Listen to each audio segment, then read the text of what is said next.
बिस्मिल्लाहिर रहमानिर रहीम अस्सलामु आलैकुम आमी आमरिन Rahman प्रैक्टिशनार्स lawyer of Dhaka जज कोर्ट।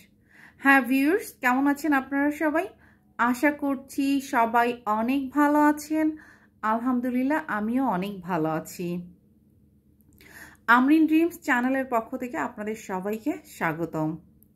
ভিউয়ার্স, আমি আজকে যে বিষয়টি আলোচনা করব সেটি হচ্ছে, যদি আদালত থেকে আপনার কাছে কোনো সমন বা নোটিশ আসে, সেই ক্ষেত্রে আসলে আপনার করণীয় কি বা আপনি কোনটি করা সঠিক হবে, সেই বিষয়টি হচ্ছে আমি আমার আজকের ভিডিওতে আপনাকে ক্লিয়ার করে দিব।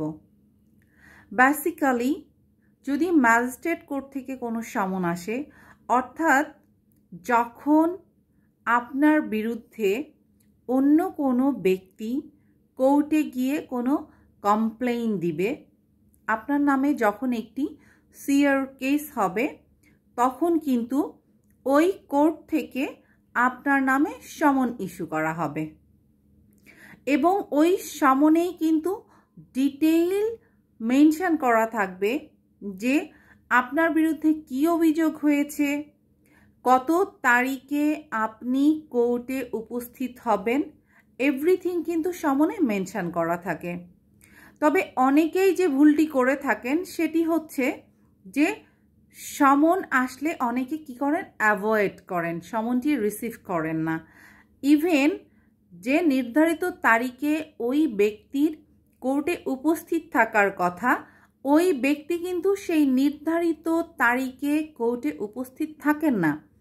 কিন্তু আমি সাজেস্ট করছি যে এই ভুলটি কখনোই করবেন না, কারণ আপনি যখন সমনটি রিসিভ করছেন না এবং নির্ধারিত তারিখে আপনি আদালতে উপস্থিত হচ্ছেন না, তখন কিন্তু আদালতের কাছে আপনার প্রতি, মানে আপনি যে সমনটি রিসিভ করেননি এবং আদালতে উপস্থিত হননি, এই কারণে কিন্তু আদালত আপনার ব্যাপারে কি হবে, একটি নেগেটিভ ইমপ্রেশন তৈরি হবে।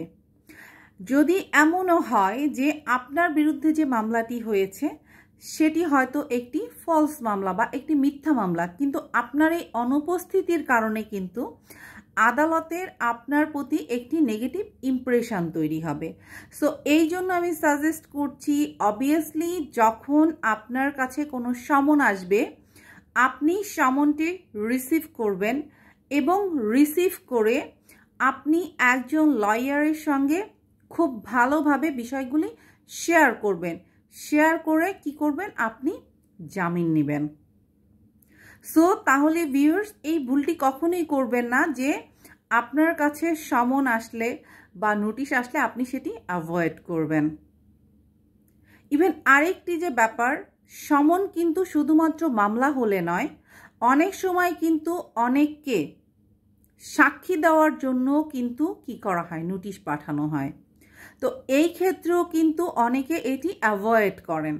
কিন্তু সবসময় এটি স্মরণ রাখবেন যে সমন হোক বা নোটিশ হোক, যখন আপনি অ্যাভয়েড করবেন, কোর্টে একটি দুইটি ডেট যাবে, আপনি কোর্টে উপস্থিত হবেন না, তখন আপনার প্রতি কোর্টের নেগেটিভ ইমপ্রেশন তৈরির পাশাপাশি কিন্তু কোর্ট আপনার বিরুদ্ধে ওয়ারেন্ট জারি করবে এবং ওয়ারেন্ট হয়ে গেলে কিন্তু তখন পুলিশ আপনাকে গ্রেফতার করে কিন্তু কোর্টে নিয়ে যাবেন।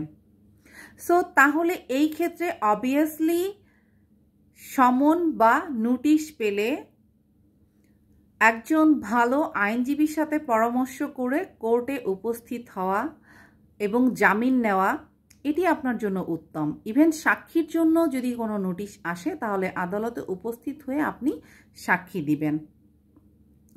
এছাড়াও যদি আপনার বিরুদ্ধে কোনো সিভিল মামলা হয়, তাহলে সেই ক্ষেত্রেও আপনার কাছে কিন্তু সমন পাঠানো হবে।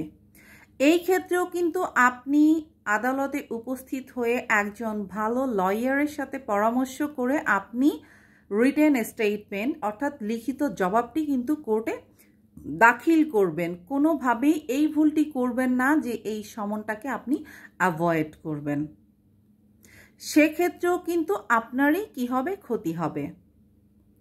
ইভেন অনেক সময় কিন্তু ইনজাংশনের ব্যাপারে, টেম্পোরারি ইনজাংশন অর্থাৎ অস্থায়ী নিষেধাজ্ঞার জন্যও কিন্তু কি হয়, নোটিশ আসে।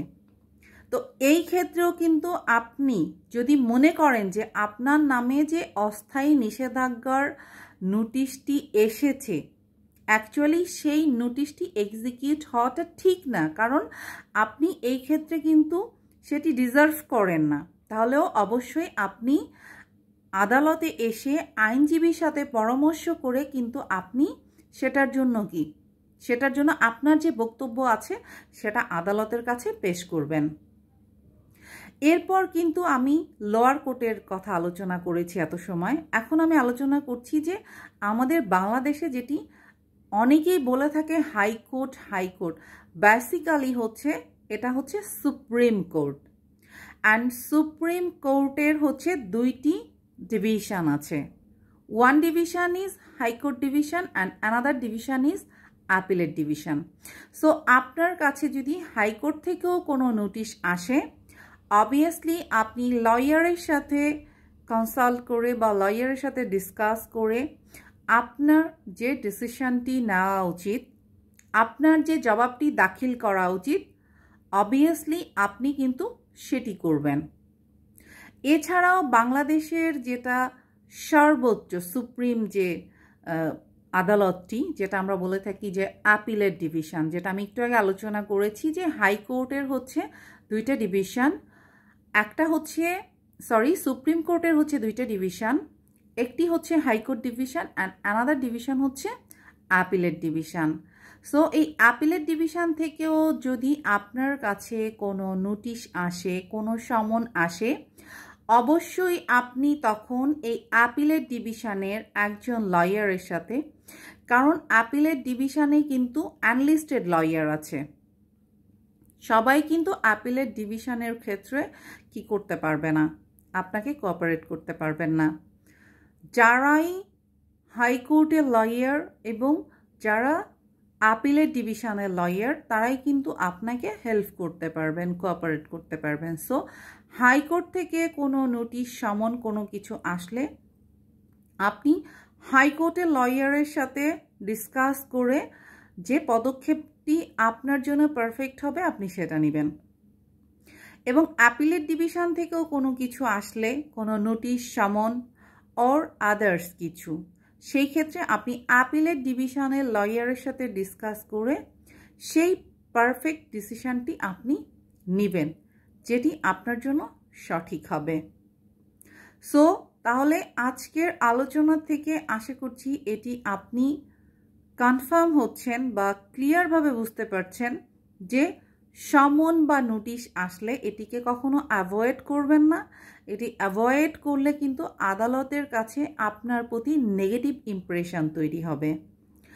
অবভিয়াসলি আপনি কোনো সমন, নোটিশ বা আদার্স কিছু পেলে একজন ভালো বিজ্ঞ আইনজীবীর সাথে পরামর্শ করে আপনি অবশ্যই সঠিক সিদ্ধান্তটি নেবেন।